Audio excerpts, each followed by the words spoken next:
BrickLink Series 5 will soon become available for you to pre-order which sets you want, and there are a couple that I think might sell out pretty quickly.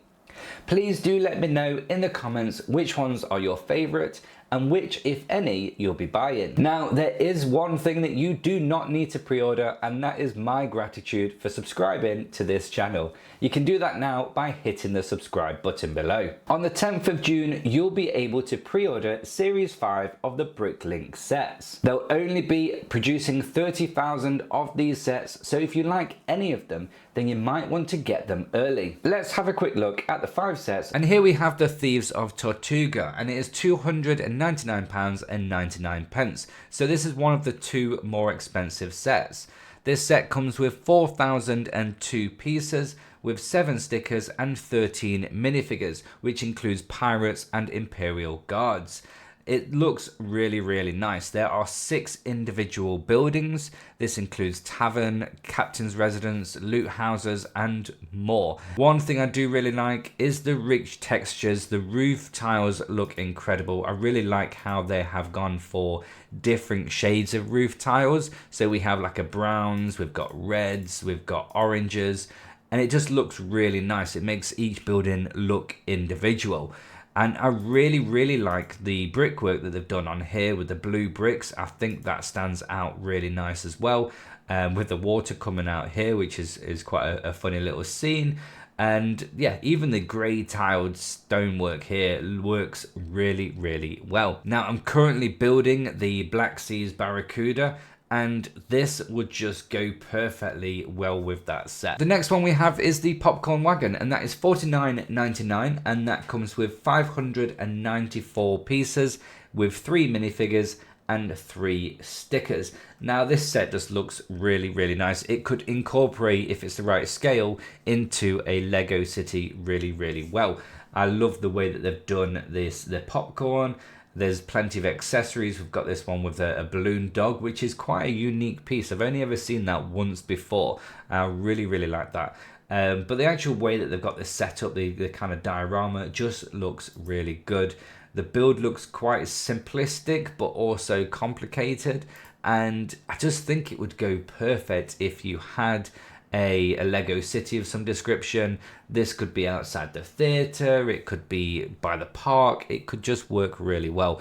And what I think would be really funny is if you could get the corn guy minifigure from series 17 and put him with this. I think that would look pretty funny. The next one we have is the antique shop, and that is $129.99. It has 1,918 pieces, 6 minifigures, and 10 stickers.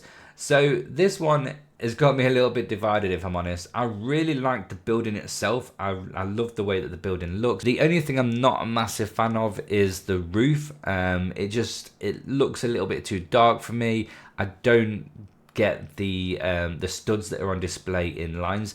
That's the only thing that I don't like too much about this, but other than that, I think it is incredible. I really like how they've done this ivory up the side of the wall. I like the color of this green. I think it's a really nice color green.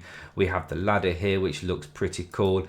And one thing that does look really nice that I was really impressed with is this chimney stack, this chimney column here. I think that looks brilliant. I really like how they've used the masonry bricks, but then they've also used these tiles just to give it that bit of extra depth.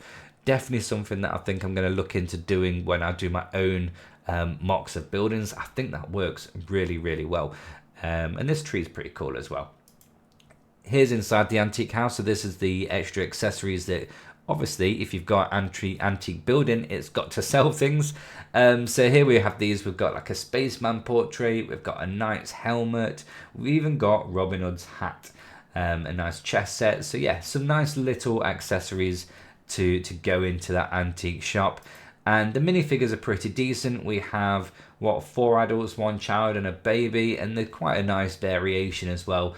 So yeah, just a little bit of an extra thing for the price. So overall, it's a really nice set. I can imagine that this would go into a Lego city quite well. And it does look like you also get this Lego truck, which is a nice addition as well. The next one we have is the Mushroom Village at $189.99. Comes with 2,436 pieces but has 7 minifigures. So a nice selection of minifigures. They're also quite varied as well. I think these look pretty cool. That one's definitely giving me Frodo Baggins vibes, but it does look really good. There's a nice mixture of them. And I really like the fact that you have extra little things like this ladybird that this person's riding on. I think that is pretty cool. Now, this isn't a set that I would typically buy for myself, but it is fantastic. I really like how the colors just pop. It's a very bright set. I also like the fact that these leaves do actually rotate as well. So it's got a rotating function here. So that's really, really nice. And I just like the fact that the back is all open, so you can actually see each individual room.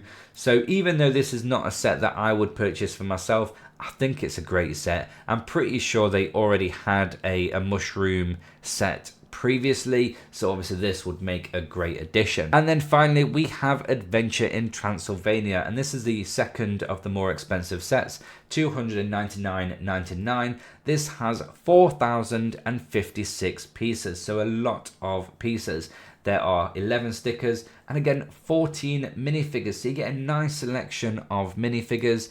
And they are pretty cool. We have a guard here, we have some form of ghost or vampire here, and then we have a chef, and then adventurers that are going through the actual castle itself, the vampire castle. And yeah, at first I was a little bit divided by this set because I wasn't initially a big fan of the red bricks, but the more I look at it, the more I actually really like it. I really like the blue roof. I like how that goes with the red, and just bringing in this gothic architecture kind of style to this building looks absolutely amazing. I think they have done a great job with all of this kind of like what's meant to be like ironwork. I think it just looks really good. It's got some playability in here, so you come in here and it's got the vampire popping out, which I think is pretty cool. I think all 5 sets look excellent. The ones I think will sell out pretty quickly is the Thieves of Tortuga, Adventure in Transylvania, and the Popcorn Wagon. Now, I don't know if I'm going to get any this time round. There are plenty of other sets that I really need to get my hands on. If I could, I'd go for the Popcorn Wagon and the Thieves of Tortuga, as I think it'll be nice to eventually have a pirate island of some kind in a Lego city. Again, let me know in the comments which sets you like and which ones you're going to get, if any. Till next time, bye for now.